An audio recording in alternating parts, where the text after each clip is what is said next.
Students, Saraswati group of colleges के YouTube channel पर आपका स्वागत है। मैं जय सिंह आप लोगों के साथ आज डिस्कस करूंगा प्लेन प्रोग्रेसिव वेव। तो आइए देखते हैं प्लेन प्रोग्रेसिव वेव क्या होगा और इसके लिए जो इक्वेशंस होगा उसको हम लोग कैसे डिराइव करते हैं। तो सबसे पहले मैं आपको बताऊं कि जो प्लेन प्रोग्रेसिव वेव्स होता है उसका एग्जाम्पल जैसे आप किसी स्ट्रिंग रस्सी को आप ऐसे हिला रहे हैं, जो वेव्स बनता है वह एक प्लेन प्रोग्रेसिव वेव्स होगा। कोई पेंडुलम है, अगर उससे सिंपल हार्मोनिक ऑसिलेटिंग वेव्स बन रहा है वो भी एक प्लेन प्रोग्रेसिव वेव्स होगा। थोड़ा सा इसके डिफिनीशन पर हम लोग गौर करें तो ये प्लेन प्रोग्रेसिव हार्मोनिक वेव्स, ये plane progressive harmonic waves is a wave which travel in given direction without changing of its form। मतलब अपने स्वरूप को बिना चेंज किए अगर किसी पार्टिकुलर डायरेक्शन में क्या कर रहा है, प्रोपेगेट कर रहा है। And every particle of medium performs simple harmonic motion about their mean position with equal amplitude and time period, then a wave is said to be plane progressive waves। इसका मतलब क्या हुआ, थोड़ा सा हम लोग समझते हैं। अगर मान लीजिए यहां से हम एक रस्सी को हिला रहे हैं,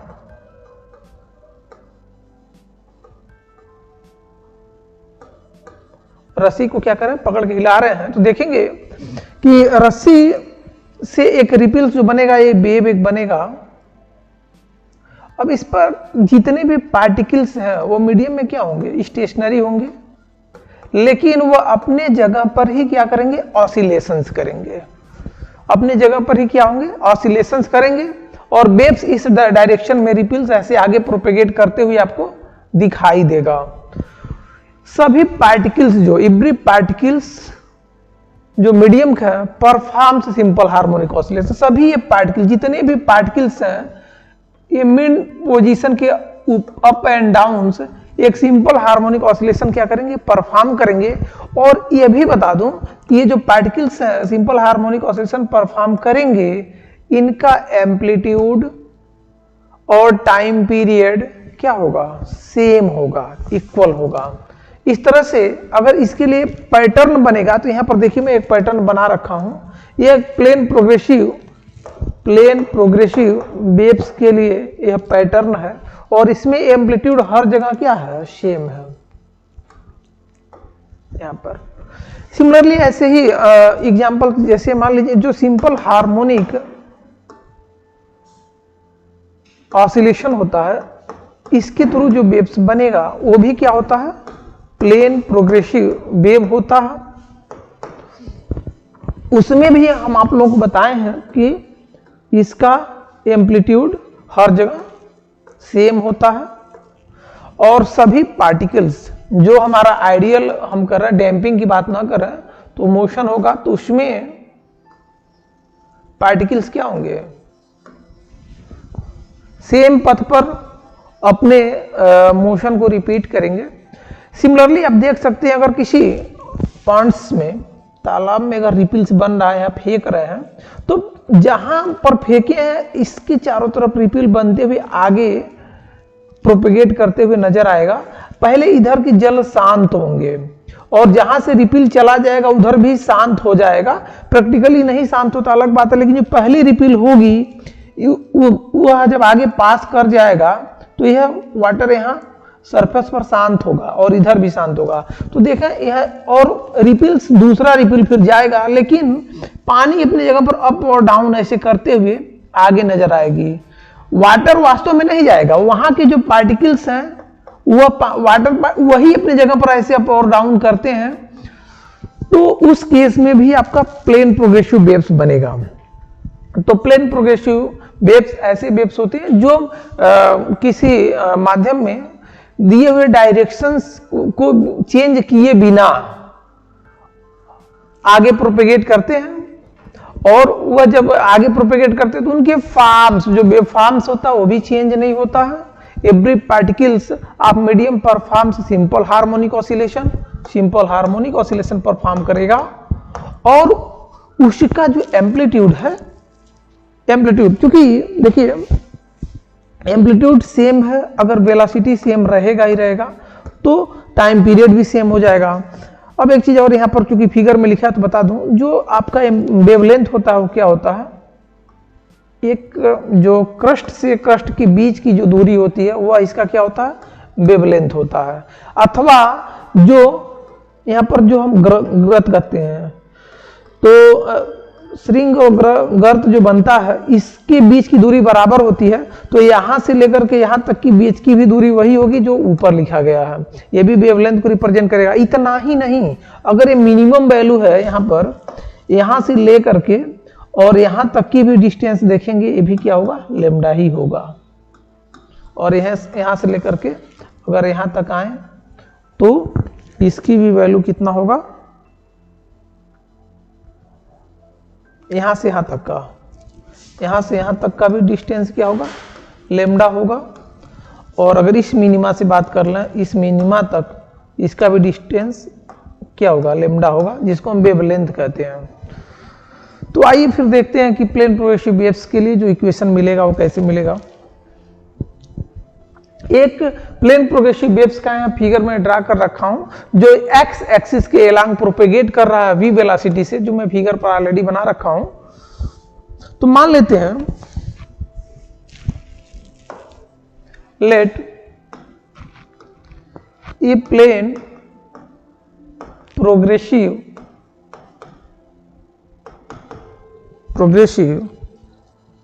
वेव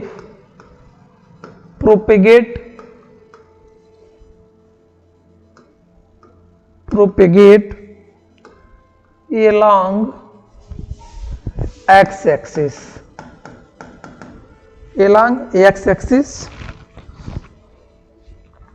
अब हम एट इक्विलिब्रियम अथवा ओरिजिन पर मान लेते हैं इसका जो डिस्प्लेसमेंट है वो y equal to a sin omega t है।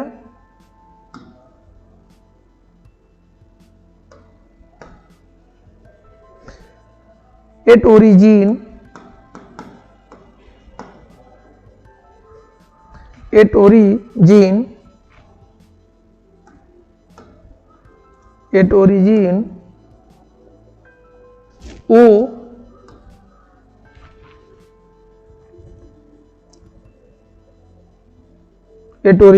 O the displacement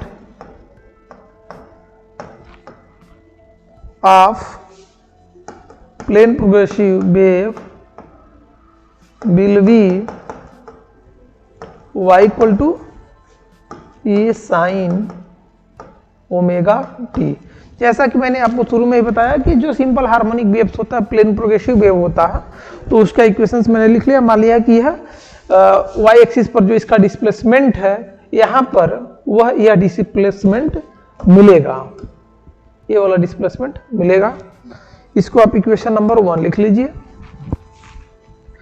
अब यह डेरिवेशन यही आप इक्वेशन 1 लिख करके छोड़ी, एक छोटी सी कॉन्सेप्ट पहले समझें ताकि आपको पूरी यह इक्वेशन निकालने में कहीं भी कोई दिक्कत ना हो, हर एक बात पॉइंट टू पॉइंट समझ में आए। जैसे आप देखें, इससे इक्वेशन 1 लिख करके बात समझिए, तब जाकर हम आगे बढ़ते हैं। मान लीजिए कि यहां से एक स्ट्रिंग को आप यहां से सेक कर रहे हैं, सेक करने के बाद जो वेव्स बना वह प्लेन प्रोग्रेसिव वेव्स है।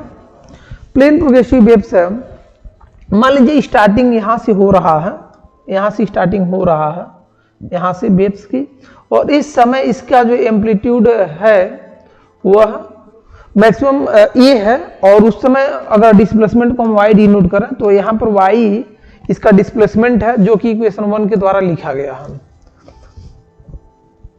y इसका डिस्प्लेसमेंट है। अब एक चीज ये बताएं, क्योंकि हम शुरू में बताएं कि प्लेन प्रोग्रेसिव वेव्स में हर जगह डिस्प्लेसमेंट क्या होता है, सेम होता है, मतलब एम्पलीट्यूड इक्वल होता है। तो इक्वल मैक्सिमम एम्पलीट्यूड को ही डिस्प्लेसमेंट कहते हैं, और इक्वल एम्पलीट्यूड होता है, इट्स ओके, डिफिनीशन में ही बताया हूं। तो अगर इक्वल डिस्प्लेसमेंट है हर जगह पर, अब बताइए ये रिपल्स रस्सी को से करेंगे, हिलाएंगे तो आगे बढ़ेगी, और वैसे ही वेव आगे बढ़ते हुए आपको नजर आएगी v वेलोसिटी से। सिमिलरली इसी के पैरेलल ये भी बात समझें, अगर हम यहाँ पर पॉइंट्स में अगर कोई वेव्स आ रहा है तो भी वेव्स आगे बढ़ते हुए ऐसे नजर आएगा। तो देखेंगे कि यहाँ पर जो रिपल्स है यहाँ नहीं है, कुछ टाइम बाद पहुंचेगा, कुछ टाइम बाद यहाँ पहुंचेगा, यहाँ सम टाइम बाद आएगा, यहाँ पर है अभी और कुछ टाइम बाद फिर यहाँ आएगा। वैसे यहाँ रस्सी में भी पहले यहाँ है, उसके बाद फिर आगे बढ़ेगा, कुछ टाइम बाद यहाँ आएगा, कुछ टाइम बाद यहाँ आएगा। It's okay. मान लेते हैं कि स्टार्टिंग से यहाँ से x डिस्टेंस पर हम यहाँ देख रहे हैं कितने टाइम बाद पहुंच रहा है। तो यहाँ स्टार्टिंग जहाँ ओरिजिन है, जहाँ से स्टार्ट हुआ, यहाँ से x डिस्टेंस ट्रेवल करके t टाइम पर यहाँ तक आ रहा है। t टाइम पर यहाँ पर आया, इस पॉइंट का नाम आप p कह लीजिए, इस पॉइंट का नाम p कह लीजिए। t टाइम में जो है, t टाइम में x डिस्टेंस ट्रेवल करके यह पॉइंट p पर आ रहा है। It's okay.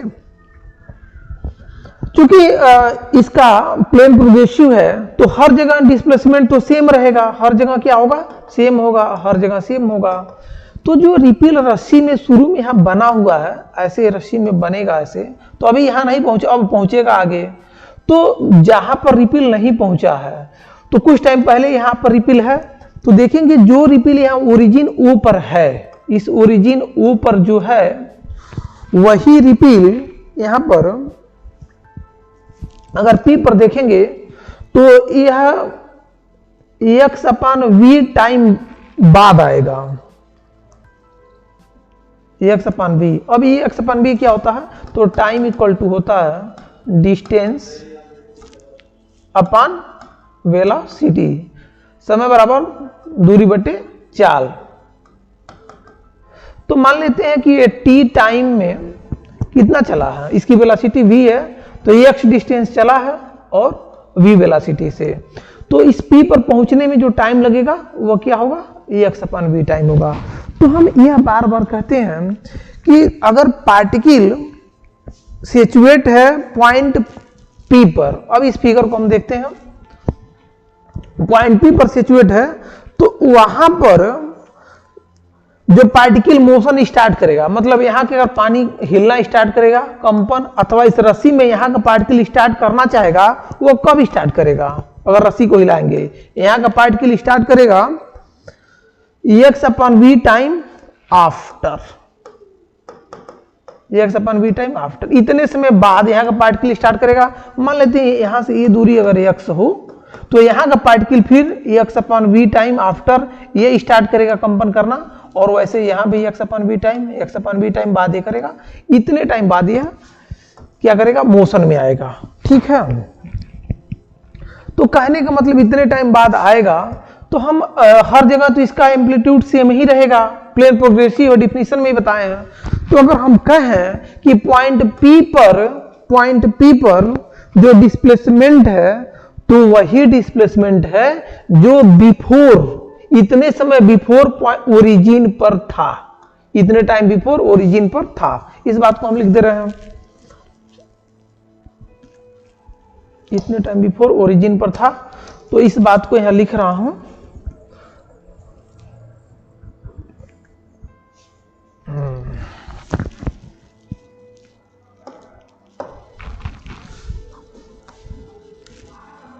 Thus,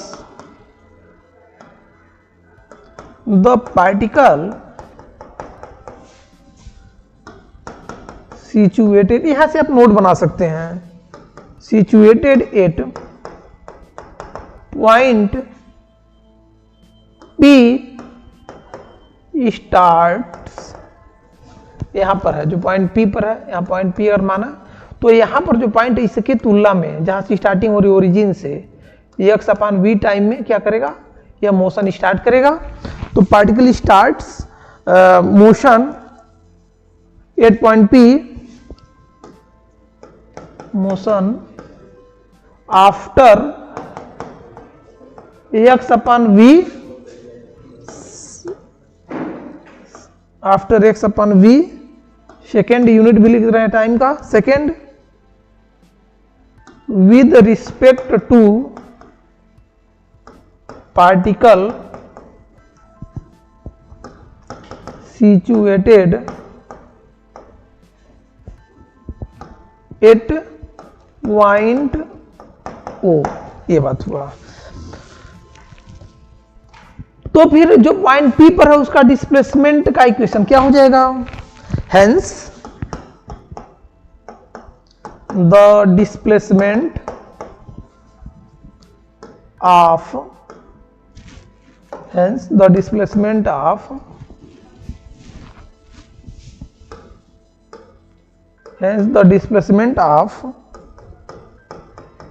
particle at any instant, वो जो कि जितने टाइम में यहाँ पर पहुंचेगा उस टाइम को अगर हम टी टाइम कहते हैं, टी टाइम, और यह किसी टी कुछ भी हो सकता है, 1 सेकेंड 2 सेकेंड 5 सेकेंड, तो इसको पार्टिकुलर कहते हैं at any instant. At any instant T is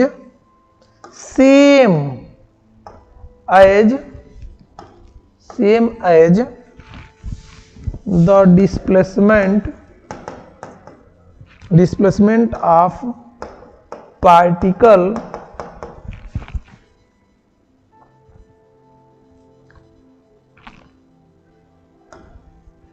eight O before X upon V second. कहने का मतलब P पर वही डिस्प्लेसमेंट होगा जो इतने सेकेंड पहले O पर था।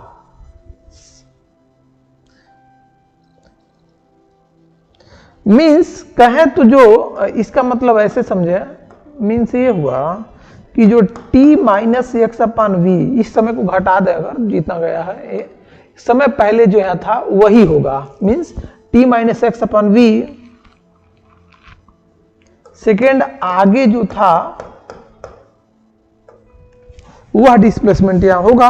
तो जो इक्वेशन हो जाएगा वो क्या होगा? thus इस प्रकार द डिस्प्लेसमेंट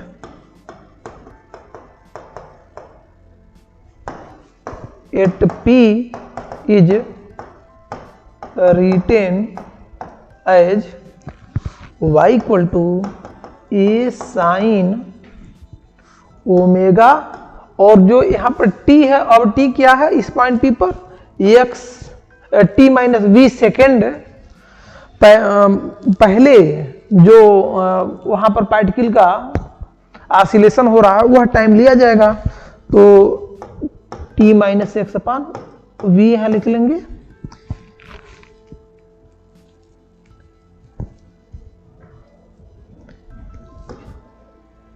एनी इंस्टेंट जब पार्टिकल P पर पहुंचेगा उसका डिस्प्लेसमेंट ये होगा।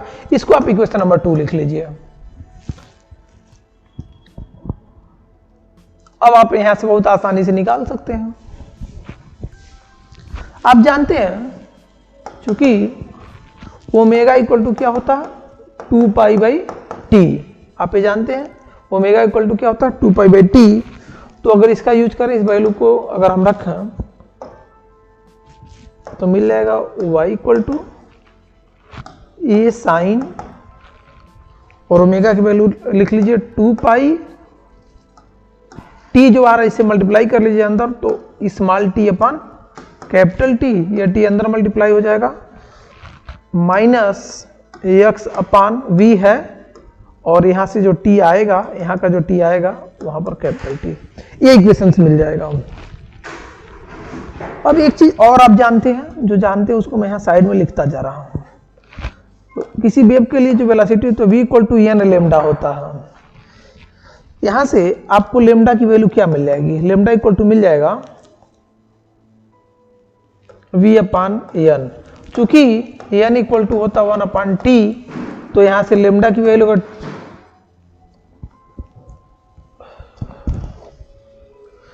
Lambda equal to V upon N हो जाएगा ऐसे एन, और एन इक्वल टू क्या होता है? Frequency equal to 1 upon time period. तो यहां से आपको मिल जाएगा lambda equal to V T. तो फिर यहां से जो VT है इसके ऊपर हम लेमडा लिख सकते हैं। फिर आपको मिल जाएगा y equal to a sine 2 pi t upon, ये जो कैपिटल T है टाइम पीरियड है, ध्यान रहे, और ये इन इंस्टेंट T जो प्रोपेगेटिंग टाइम है वो है x अपान, इसकी वैल्यू क्या लिख सकते हैं, लेमडा। ये इक्वेशन मिल जाएगा। फाइनली अगर आप यहां से कॉमन कर लें a इक्वल टू साइन 2 पाई, और अगर लेमडा यहां से हम कॉमन लें दोनों जगह से, तो देखिए यहां से तो लेमडा चला जाएगा, यहाँ लेमडा नहीं है, फिर भी ले रहे हैं, यहाँ लेमडा नहीं है, तो ऊपर आपको क्या करना है, लेमडा से मल्टीप्लाई करना पड़ेगा, तो लेमडा टी हो जाएगा, और यहाँ से अपन टी, और यहाँ से लेमडा कॉमन होगा, तो केवल आपका AX बचा। ये इक्वेशन मिलेगा।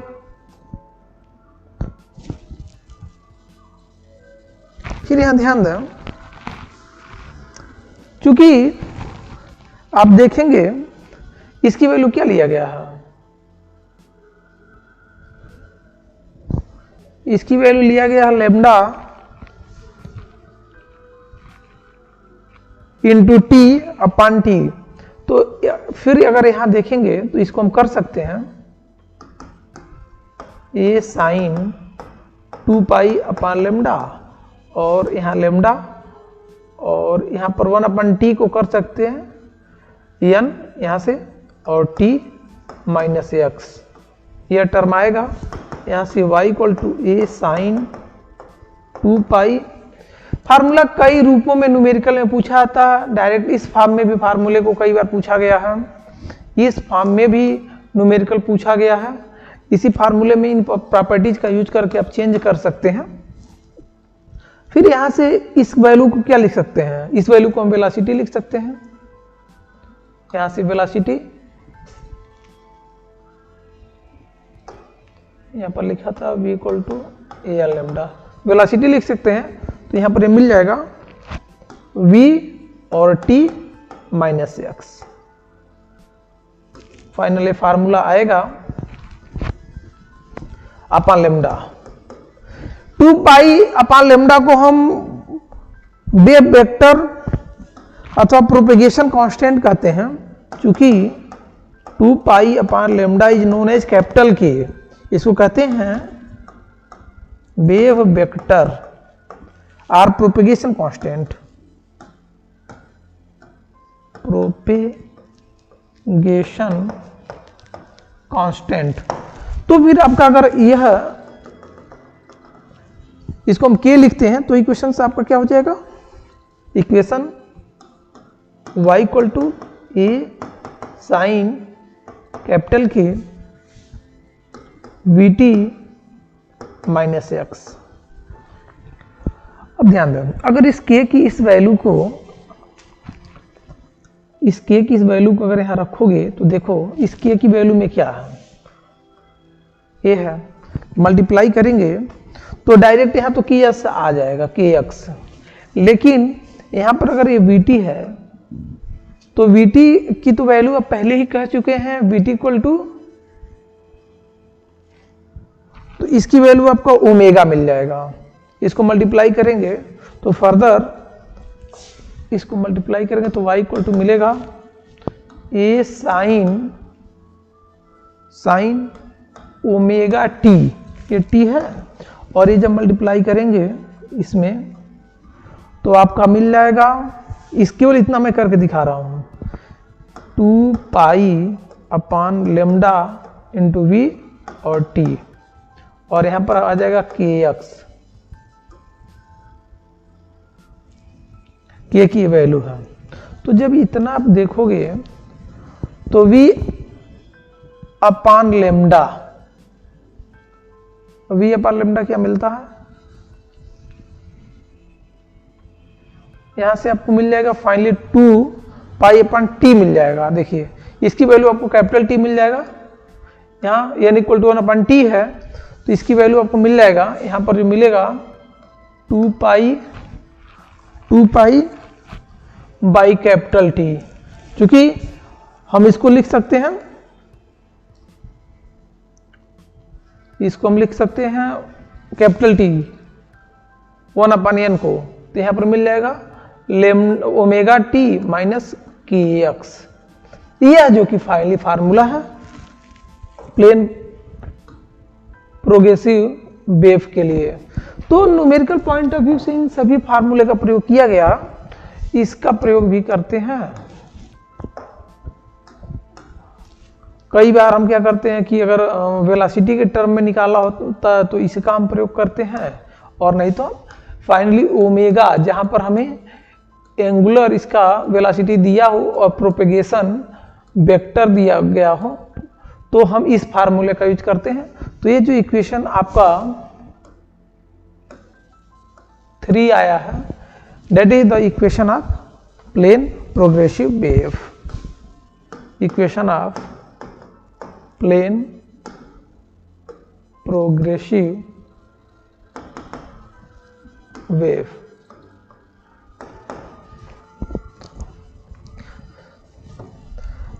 यह एग्जाम में न्यूमेरिकल पॉइंट ऑफ व्यू से पूछा जा सकता है।